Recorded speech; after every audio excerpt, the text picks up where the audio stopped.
Shalom, salam sejahtera. Departemen Bakti Wanita Advent Uni Indonesia Kawasan Barat mempersembahkan Renungan Harian Wanita Kristen 2023 disusun oleh Ibu Ria Sinuraya. Selasa, 2 Mei dengan judul Tersesat Karena Gelap. Firman Tuhan di dalam Matius 24 ayat 4 dan 5, jawab Yesus kepada mereka, "Waspadalah, supaya jangan ada orang yang menyesatkan kamu. Sebab banyak orang akan datang dengan memakai namaku dan berkata, 'Akulah Mesias,' dan mereka akan menyesatkan banyak orang." Setelah 7 tahun menikah, rumah tangga saya digoncang badai.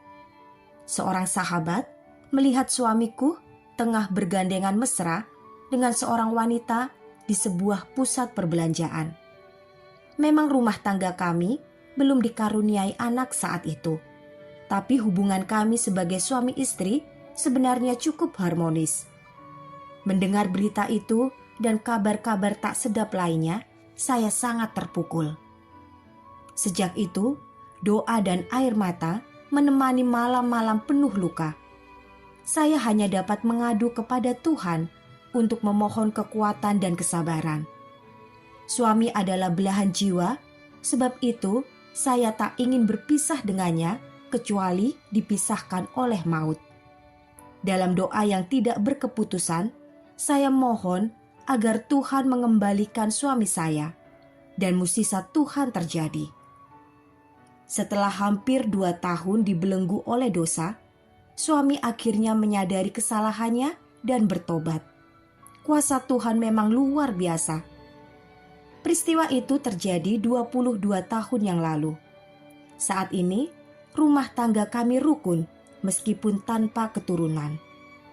Atas seizin Tuhan, kami telah menjadi orang tua asuh bagi anak-anak yang kurang mampu. Dan puji Tuhan, sebagian di antaranya sudah tamat kuliah dan bekerja. Dunia sekarang terkenal dengan istilah dunia tipu-tipu, sebab sudah terbuka lebar cara apapun untuk kita dapat memalsukan identitas, pekerjaan, dan informasi apapun tentang diri kita. Sungguh sebuah tantangan besar bagi umat Allah untuk dapat membedakan mana yang benar dan mana yang palsu, yang bercampur aduk dengan kebenaran.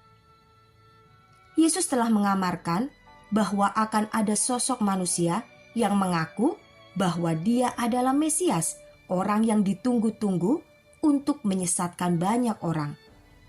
Bagaimana cara kita dapat dengan yakin mengetahui bahwa itu adalah kepalsuan? Satu-satunya cara adalah dengan memiliki Roh Kudus yang akan mengurapi kita dengan hujan akhir. Dan untuk mendapatkannya adalah peran kita agar terus-menerus meminta, memohon, belajar firman Allah, dan bersaksi bagi Dia. Karena dalam bersaksi, kita akan dituntun oleh Roh Kudus untuk berkata-kata dengan pengaruh yang besar yang dapat merasuk sukma orang-orang yang mendengarnya sehingga mereka akan bertobat.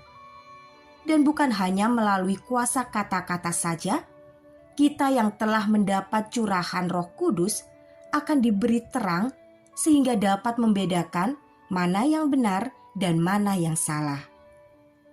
Seperti Bapak dalam kesaksian ini, yang setelah diurapi oleh Roh Kudus, ia pun sadar akan perbuatannya dan bertobat. Peran istri yang beriman saat menaikkan doa penuh penyerahan juga sangat membantu. Tuhan memperhitungkannya dan akhirnya menolongnya. Kesabaran dan ketekunan ibu ini selama 22 tahun sudah menjadi terang yang bersinar dalam kehidupan rumah tangganya sehingga suaminya dimenangkan kembali. Dari kesesatan dan kegelapan kembali menuju kepada terang kebenaran Kristus. Sahabat, sebab itu penting bagi kita untuk selalu rajin belajar firman Allah dan roh nubuat. Gereja kita memiliki banyak sekali tulisan-tulisan roh nubuat yang dapat memberi penerangan kepada kita akan apa yang akan terjadi di masa yang akan datang sebelum kedatangan Yesus yang kedua kali. Sudahkah Anda mempelajarinya? Maukah Anda terhindar dari tipuan iblis tentang masa depan? Rajinlah belajar firman Allah dan berdoa, maka Anda akan diubahkan menjadi manusia baru yang siap untuk dipakai oleh Tuhan menjadi saksi hidup bagi Mesias asli, yaitu Yesus Kristus, Juru Selamat manusia. Kiranya Tuhan memberkati kita semua sepanjang hari ini.